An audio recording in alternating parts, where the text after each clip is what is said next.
मेरी जब नई नई शादी हुई ना तो मैंने एक दफ़ा रात को बेगम को कहा, यार बेगम वो ना साथ वाले कमरे की लाइट तो बंद कर दो सोने से पहले ना, तो मैं सोने लगा हूँ। वो बेगम ने मुझे ऐसे देखा गौर से। मैंने कहा लाइट बंद कर दो ना यार, जल्दी रहेगी, बिजली का बिल ज़्यादा आएगा। एंड शी वाज लाइक, मैं तुम्हारा छोटा नहीं हूँ। मैंने कहा यार हद होगी, मैंने तुम्हें कब कहा तुम मेरा छोटा हो? हाँ मैं तुमने मुंह से नहीं कहा, लेकिन तुम्हारा एटीट्यूड यही कहता है कि मैं तुम्हारा छोटा हूँ, जो मर्जी काम करवा लो। यार इसमें क्या लाइट बंद करने को कहा है यार? कल तुमने मुझे कहा था यार सोने से पहले बर्तन धो के सो जाओ। उससे पहले तुमने मुझे कहा था यार सोने से पहले वो साथ वाले कमरे की सफाई करके सो जाना। उससे पहले तुमने मुझे कहा कि यार कूड़ा बाहर फेंक के सो जाना। उससे पहले तुमने मुझे कहा कि मेरी शर्ट इस्त्री कर दो प्लीज, मैंने कल जॉब पे जाना है। शुरू शुरू में तो मैं प्यार में कर देती थी, लेकिन तुम तो अब ऑर्डर ही देने लग गए हो। ये ना मामूल बनता जा रहा है। तुम्हें लगता है तुम सारे छोटे मोटे काम मुझसे करवा लिया करोगे। यार इसमें क्या हुआ, तुम भी तो रहती हो उस घर में। मेरा नहीं दिल कर रहा उठने का यार, नहीं तो मेरा भी दिल नहीं कर रहा तुम्हारा छोटा बनने का। इधर जिन कपों में चाय पिया वो खुद जाके धो, फिर सो जाके खुद ही। मैं नौकर नहीं लगी तुम्हारी। यार इसमें इतना ऑफेंड होने वाली कौन सी बात है? ऑफेंड मैं इसलिए हो रही हूँ क्योंकि ये एक दफा नहीं है, दो दफा नहीं, तुम्हारे 2 महीने पहले से ये पैटर्न चल रहा है तुम्हारा। तुम्हें लगता है जैसे you don't have the responsibility of doing the little things in the house. छोटे मोटे काम तो बेगम को क्या कैसे करवा लूंगा ना मैं। एक दफा किया, 2 दफा किया, 3 दफा किया यार, 2 महीने से रोज छोटे मोटे काम मैं ही कर रही हूँ। सफाई मैं कर रही हूँ, वैक्यूम मैं फेर रही हूँ। हाँ तो यार अपने घर का काम कर रही हो, इसमें क्या है? तुमने खुद भी रहना है इस घर में, तो अच्छी बात है, काम शाम कर लिया करो, इसमें क्या है? नहीं Ahmad, we can't live like this, there has to be equality. तुम भी उतने काम करोगे जितने मैं काम कर रही हूँ। यार मैं ड्राइविंग करता हूँ तुम्हारे लिए। हाँ बस ड्राइविंग करते हो, और क्या करते हो तुम? है और बस बस ड्राइविंग बड़ा मुश्किल काम होता है। नहीं तो ये छोटे छोटे काम जो घर के होते हैं ये आसान काम होते हैं यार, रिलेटिवली आसान काम ही है। इसमें इतना गुस्सा करने वाली कौन सी बात है? नहीं मैं तुम्हारे बाप की नौकर नहीं हूँ। उठो जाके खुद करो लाइट ऑफ दूसरे कमरे की और फिर सोना। तुम्हें शय मिलती जा रही कि हर चीज तुम्हारे लिए प्लेट पर रख के दूं तुम्हें। अच्छा अब इस तरह के डिस्कशंस के बाद usually it is very easy to say कि लड़की एटीट्यूड दिखा रही है, बेगम जो है वो मर्द को उंगलियों पे नचा रही है, बंदा बुड्ढी के थल्ले लगा हुआ है, बेगम हुक्म चला रही है। ये वो सारे लेबल्स हैं जो हमारी देसी सोसाइटी पैट्रियार्कल रिवायात की वजह से एक औरत के मुंह पे लगा देती है, सिर्फ इसलिए क्योंकि वो कंप्लेन कर रही है कि यार मैं उतना कंट्रीब्यूट कर रही हूँ, ये बंदा दूसरा इतना कंट्रीब्यूट क्यों नहीं कर रहा घर को चलाने में। इन कंप्लेन्स की वजह से औरत को शेम करना, औरत की किरदार कशी करना, उस पर इल्जाम ठहराना कि वो इतनी सुगड़ नहीं है, वो इस काबिल नहीं है कि वो घर चला सके। ओहो मर्द तो मजाजी खुदा होता है, मजाजी खुदा को तो सजदा करना होता है। बेगम ने ये आगे से उसको बातें सुना रही है। यार ये किस तरह की गंदी लड़की है? ये हमारे घरों के टिपिकल अल्फाज होते हैं औरतों के लिए। ये सारी बातें करना बहुत आसान है और तकरीबन हर घर में ये बातें होती हैं और औरत उसका विक्टिम बनती है। उसके बाद मैं 2 दिन बड़ा ऑफेंडेड रहा कि यार मेरी बेगम ने मुझे इस तरह कह दिया है कि मतलब जैसे मैं उसको छोटे छोटे कामों के लिए इस्तेमाल कर रहा हूँ। तीसरे दिन जाके मैंने जरा रूट कॉज एनालिसिस किया तो मैंने सोचा यार मैं जिस बैकग्राउंड से आया हूँ, मुझे कभी किसी औरत ने इस तरह चैलेंज नहीं किया और कभी मेरी ईगो को ललकारा नहीं है कि तुमने क्यों अपना काम खुद नहीं किया, तुम अपने कपड़े खुद इस्त्री कर लो, तुम अपना खाना खुद गर्म कर लो, तुम अपने बूट खुद ही पॉलिश कर लो, तुम अपने खाने का ख्याल खुद रख लो। मुझे कभी किसी ने कहा ही नहीं, क्योंकि देखो मैं एक भाई हूँ घर पे। फॉर एग्जांपल घर पे बहनें हैं तो बहनों को ये सिखाया जाता है कि भाई घर पे आया तो उसके लिए खाना पेश करो, गर्म करके रखो, भाई के लिए कमरा सेट कर दो। अम्मी का भी मैं फेवरेट हूँ क्योंकि मैं लड़का हूँ, लड़कियों को कह रही है घर पे यार ये भाई आया घर पे तो इसकी जरा सेवा करो। जब बहन घर पे आए तो मुझे तो कभी नहीं कहा कि यार उसकी सेवा करो, उसका खिदमत करो उसकी।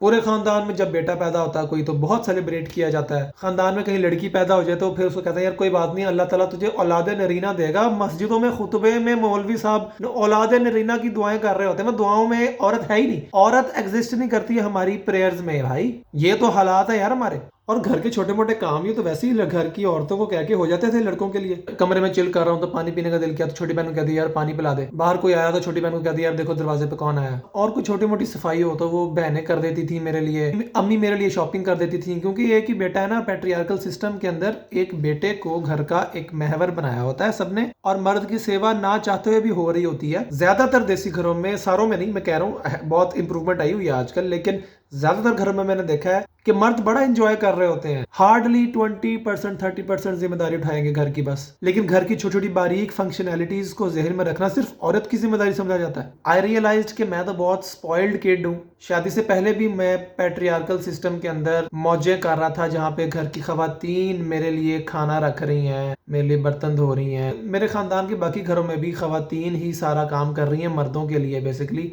मर्द ने सिर्फ यही रटा लगाया हुआ कि यार मैं बाहर के काम संभाल रहा हूँ, बहुत ज्यादा काम कर रहा हूँ मैं, तो उसको एक जवाब मिला हुआ कि मैंने घर के काम नहीं करने। घर के छोटे मोटे काम, शाम सफाइयाँ, कुकिंग, ये औरत का ही काम है। जवाब ये पेश किया जाता है कि औरत सारा दिन घर पे रहती है, उसके पास टाइम ही टाइम है, उसकी जिंदगी मर्द से कम मुश्किल है। बेशक वो बच्चे संभाल रही है लेकिन वो मर्द से ज्यादा आसान जिंदगी गुजार रही है। ये मर्द अपने जहन में बिठा के रखते हैं और ये जस्टिफिकेशन पेश करते हैं अपनी शादीशुदा जिंदगी में। तो जब मैं इस सहल पसंदी वाली जिंदगी के साथ ही रिलेशनशिप में एंटर हुआ, शादी के बाद भी मैं वही प्रैक्टिसेस कर रहा था और अनइंटेंशनली भी अपनी बेगम से एक्सपेक्ट कर रहा था कि वो छोटे छोटे घर के काम खुद ही कर लेगी, मैं तो बिस्तर पे बैठ के टीवी देखूंगा। मुझे इतना बुरा क्यों लगा जब मेरी बेगम ने कहा कि यार काम खुद कर लो, मैंने नहीं करना। जब मैंने गौर से सोचा तो शी वाज राइट। बेसिकली मेरे लिए ये एक आम सी बात हो गई थी बेगम को कहना यार वो चीज कर दो, वो चीज कर दो, मेरा लंच पैक कर दो, जूते निकाल दो, जराबे किधर हैं। ये बज़ाहिर बहुत छोटी छोटी चीजें लगती हैं लेकिन जिस बंदे को काम कहा जा रहा होता है ना, वो अगर रोज ये काम करने लग जाए और उसको ये नजर ना आ रहा हो कि उसका पार्टनर उतना कंट्रीब्यूट नहीं कर रहा घर के कामों में जितना वो खुद कर रही है, तो अल्टीमेटली औरतों को होती है फ्रस्ट्रेशन। हम और वो फ्रस्ट्रेशन बहुत वैलिड होती है लेकिन मर्द जो है इस चीज को एक्सेप्ट ही नहीं करता अनलेस कोई वैलिड रीजन हो मर्द के पास कि वो छोटे छोटे काम क्यों नहीं कर सकता। लेकिन यूजुअली मैंने देखा है कि आउट ऑफ पर्सनल एक्सपीरियंस सुस्ती एक बहुत बड़ी वजह होती है। मेरी सुस्ती का आप आलम चेक करें, अभी भी मैं परसों से ना ज्यादा ओवर ईटिंग करके थोड़ा मेरा मैदा अपसेट हुआ था। मैंने कहा यार मैंने 2 दिन ना कम खाना है। दही ले आया मैं कैंटीन से, अब दही लेके आया कोली के अंदर, चमचा मैं नहीं लेके आया, भूल गया। अब मैंने कहा यार मैं कैंटीन जाऊं वापस आऊं, मेरे कमरे में बिस्किट पड़े हुए थे। अब मैंने कहा यार मैं बिस्किट खोल के ना बिस्किट पे दही लगा के तो चम्मच की तरह बना के उसको खा लेता हूँ। अब वो दही खत्म करते करते मैंने 20 बिस्किट खा लिया और वो असल मकसद जो था कि मैंने कम खाना, ओवर ईटिंग नहीं करनी, मैंने 20-25 बिस्किट खा के दोबारा ओवर ईटिंग कर ली दही के साथ। उठ के चम्मच नहीं लेके आया। ये तो हालात है सुस्ती के हमारे। अब जॉब पे बीवी तो नहीं है ना साथ, छोटी बहन तो नहीं जिसको कहा दिया चम्मच पकड़ा था जाके प्लीज, उठा नहीं जा रहा मेरे से। फिर मुझे समझ लगी यार ये जो औरतें चीखती हैं कि अपना खाना खुद गर्म करो, अपने मोजे खुद ढूंढो, ये सिर्फ नारे नहीं है, ये बेसिकली एक बहुत वसी सियाको सबाक पर मुश्तमिल एक फरियाद है कि यार हम घर के छोटे छोटे काम इतने ज्यादा अगर अपने सर पे ले रहे हैं और हमें लग रहा है कि हमारा पार्टनर उतना कंट्रीब्यूट नहीं कर रहा जितना हम कर रहे हैं, तो ये इनइक्वालिटी क्यों है हाउस होल्ड चोर्स के अंदर कि ये लड़कियों नहीं करने हैं ज्यादा काम। It goes both ways basically. अगर लड़का बहुत ज्यादा काम कर रहा है, लड़की कंट्रीब्यूट नहीं कर रही, तो फिर लड़के को भी फ्रस्ट्रेशन हो सकती है। लेकिन चूंकि हमारी पैट्रियार्कल सोसाइटी में, देसी घरों के अंदर, कंजर्वेटिव घरों के अंदर ये रिवायतन किया जाता है कि मर्द को किसी सेज पे बिठा दिया जाता है और औरतों को कहा जाता है कि यार आपने ही सारी सेवा करनी है क्योंकि एक तो तुम होम मेकर हो। एक तो होम मेकर कह के मैनिपुलेट बहुत किया जाता है। अच्छा मर्द होम मेकर नहीं है, सिर्फ औरत ही होम मेकर है, ये उस पर अजीब सा इल्जाम है। और फिर जज किया जाता है लड़कियों को कि कितनी सुगड़ है कोई। रिश्ते इस बेसिस पे किए जाते हैं कि यार इसको छोटे छोटे काम करने आते हैं कि नहीं। सासें जब अपनी बहुएं लेके आती हैं तो वो ज्यादातर यही काम 90% देख रही होती हैं कि यार ये छोटे छोटे काम कर लेती है घर के कि नहीं, मेरे बेटे की जिंदगी आसान कर सकती है कि नहीं। ऑलमोस्ट मेड वाला दर्जा उसको दिया जा रहा होता है। मैंने अपनी जिंदगी में ऐसे केसेस देख लिए भाई कि लड़की देखने गए लड़के वाले और जो है लड़के की माँ है उसको पसंद नहीं आया कि जिस तरह लड़की चाय लेके आई है ना, वो चाय अच्छी नहीं थी, बिस्किट अच्छे नहीं रखे हुए थे, और इंटरव्यू में लड़की को वो वाला खाना नहीं बनाने आता था जब उसका बेटा बहुत शौक से खाता था। ये क्राइटेरियाज हैं। अगर आप वीडियो देख रहे हैं और आपके घर में ऐसा नहीं है तो आप लकी हैं। हमारी 50% से ऊपर आवाम इसी तरह जिंदगी गुजार रही है। आप बड़े प्रिविलेज्ड हैं अगर आपको इससे गुजरना नहीं पड़ा तो। और जब कोई औरत बोलती है, चैलेंज करती है, तो फिर मर्दों को लगता है कि यार ये तो हमारी ईगो पे हमला कर दिया इसने। और मर्द बजाय इसके कि वो अकाउंटेबल ठहरे इस बात पे, हमारी सोसाइटी के अंदर वो गुस्सा करके औरत को मजीद गैस लाइट कर देता है कि असल में मसला तुम्हारे में है, तुम्हारा जहन का फतूर है कि तुम ज्यादा काम कर रही हो, हालांकि ज्यादा काम मैं कर रहा हूँ जो बाहर से दोस्तों के साथ भी इंजॉय करके आ सकता है, खाना शाना भी बाहर खा के आ सकता है, घर के माहौल से बाहर जाके सांस लेके आ सकता है। और औरत जो है वो उसी सफोकेटेड माहौल में घर के अंदर, खास तौर पे जॉइंट फैमिली सिस्टम्स के अंदर, अपने एहसासात और जज्बात दबा दबा के पाइल अप करके फ्रस्ट्रेटेड जिंदगी गुजारी होती है। तो यार मर्दों को चाहिए ऐसे ना किया करें। देखिए मैंने अपनी शादीशुदा जिंदगी से एटलीस्ट ये सबक जरूर सीख लिया है कि अगर आपका पार्टनर आपसे नाराज है या आप पे चीख रहा है या अगर आपकी लड़ाइयां हो रही हैं तो उसके पीछे बहुत बड़ा कॉन्टेक्स्ट होगा।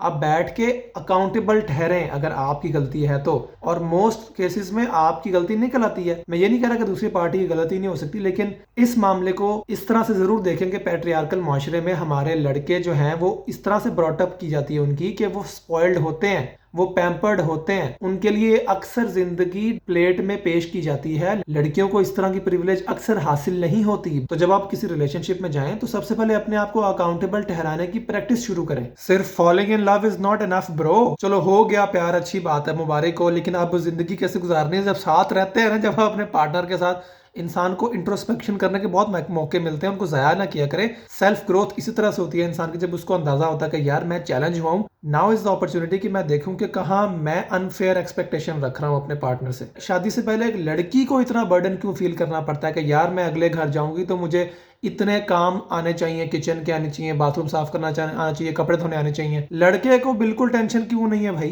क्या मतलब? वो इजी है, वो बस रिसीव कर रहा है, उसने खुद क्या कंट्रीब्यूट करना है डेली लाइफ के अंदर, इस पे सोचे प्लीज। बस यही बताना था, जाके भांडे धो जाके हम।